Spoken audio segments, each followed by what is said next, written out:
The 4th century was just packed with these giants of Christian history, but one man's story, it really stands out for its sheer, unbelievable drama.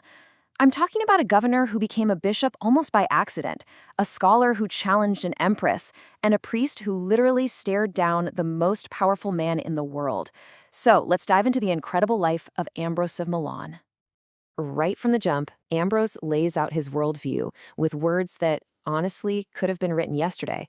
This core belief that justice is for everyone, not just the powerful, that's the engine that's going to drive every major conflict in his life. So, how in the world does a career politician end up becoming one of the most influential bishops in history? Well, the story starts in a city that is right on the absolute edge of chaos. Okay, so picture this. Milan, 373 AD. It's a major hub of the Roman Empire, and its Arian bishop has just died. Now, the two main Christian groups, the Arians and the Orthodox, are basically at each other's throats. Each one is dead set on getting their guy in charge. The city is a total powder keg, just waiting for a spark. So, into this mess walks the city governor, Ambrose. He's this popular, fair-minded guy, and he's just trying to keep the peace. He gets up, gives a speech to calm everybody down, and then something wild happens. A kid's voice just cuts through the noise. Ambrose, bishop! And then, amazingly, the entire crowd, both sides, starts chanting it. This was not in his 5-year plan. He isn't even baptized. He tries to get out of it, he even flees the city. But it's no use. The people and the emperor insist. So, in a whirlwind 8 days, he goes from unbaptized politician to the consecrated bishop of Milan. Just incredible. So Ambrose has this job he never wanted, and he's not even trained for it. But if he was going to be bishop, you better believe he was going to be the best bishop. And that meant a massive transformation had to start. Like, immediately. You know the first thing a smart leader does when they're in over their head? They get help.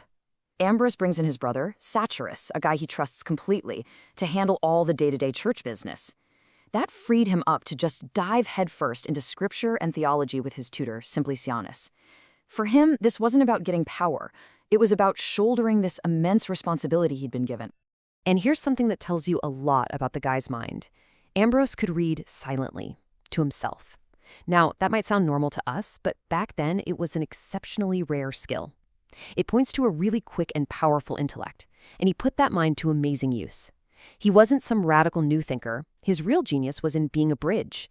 He could take this deep, complex Greek theology from the East and make it totally understandable for the Latin-speaking West. And in doing so, he basically reshaped Western Christian thought. And he wasn't just some stuffy academic. He had this incredible gift for making these huge ideas feel deeply personal. I mean, listen to how he explains the incarnation here. It's not some abstract philosophy class, right? It's a message of connection and hope delivered right to his people. Well, it didn't take long for Ambrose's new faith and his old sense of justice to get put to the ultimate test. Shortly after he takes office, the Goths come tearing through the region. Suddenly, Milan is just flooded with refugees, and all these horrible stories are pouring in about people being captured and held for ransom. It's a full-blown humanitarian crisis, and it's happening right on his doorstep. And this created an immediate moral crisis. I mean, the church in Milan had enormous wealth, all tied up in these beautiful, precious golden vessels made for worship. So you're the bishop. What do? Do you protect the sacred treasures, or do you save the people?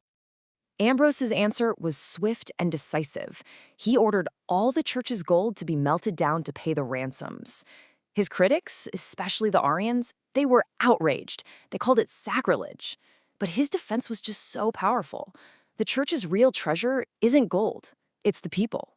Living souls, he argued, are the real living vessels. So, Ambrose had already shown he would stand up for the poor. But now, he was about to be forced to stand up against the most powerful institution on earth, the Roman Empire itself. So the first showdown is with Empress Justina. She's a powerful Arian, and she demands a church in Milan for her followers. Ambrose just flat out refuses. So she sends imperial troops to surround the church, trapping Ambrose and his flock inside. But then Ambrose does something genius. He teaches his people to sing hymns, turning a military siege into this incredible act of spiritual resistance. He basically weaponized worship. But Ambrose wasn't just a holy man. He was a brilliant political operator. At the peak of this standoff, he says he had a vision and orders an old burial ground to be dug up. And what do you know? They find the skeletons of two long-lost martyrs.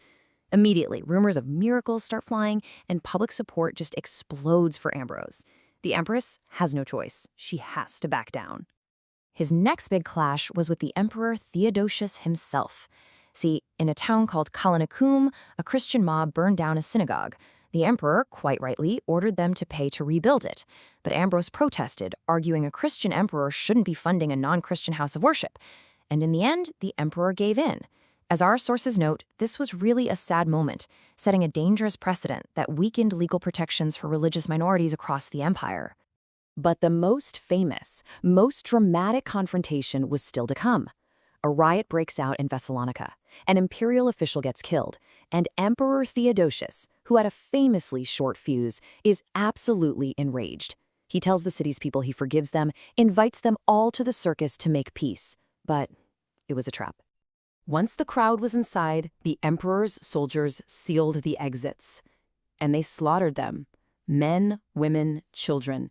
It's estimated that 7,000 people were killed. When the news got back to Milan, Ambrose was horrified. So the next time the emperor showed up for church, Ambrose met him at the door and physically blocked his way. I mean, just imagine that scene for a second. A single, unarmed bishop telling the absolute ruler of the known world, a man with the blood of thousands on his hands, that he was unworthy to even step inside God's house. And here's the most incredible part of the whole story. It worked. Theodosius, the emperor, actually humbled himself and performed public penance for his crime. He even passed a new law that required a 30-day waiting period for all death sentences, just to make sure a decision was never again made in a moment of rage. This was a turning point. For maybe the first time in history, spiritual authority had held absolute imperial power accountable. Ambrose's life was just one dramatic confrontation after another, but his influence, well, that stretched far beyond those big moments, shaping the entire future of Western history. I mean, his influence was just vast. A brilliant young professor named Augustine was so captivated by Ambrose that he converted and let Ambrose baptize him. And of course, Augustine would go on to become the most important theologian in the West. Ambrose's writings guided barbarian queens. His book on the duties of the clergy became a foundational text for centuries. And at the very end, who did the dying Emperor Theodosius call to his bedside? It was Ambrose, the one man who had dared to be his conscience. And so the story of Ambrose of Milan leaves us with this question, one that echoes down through the centuries and feels just as urgent today as it was in a Roman emperor's court. When absolute power demands something that your conscience forbids, where does true authority really lie? His life doesn't give us an easy answer, but it sure demands that we keep asking the question.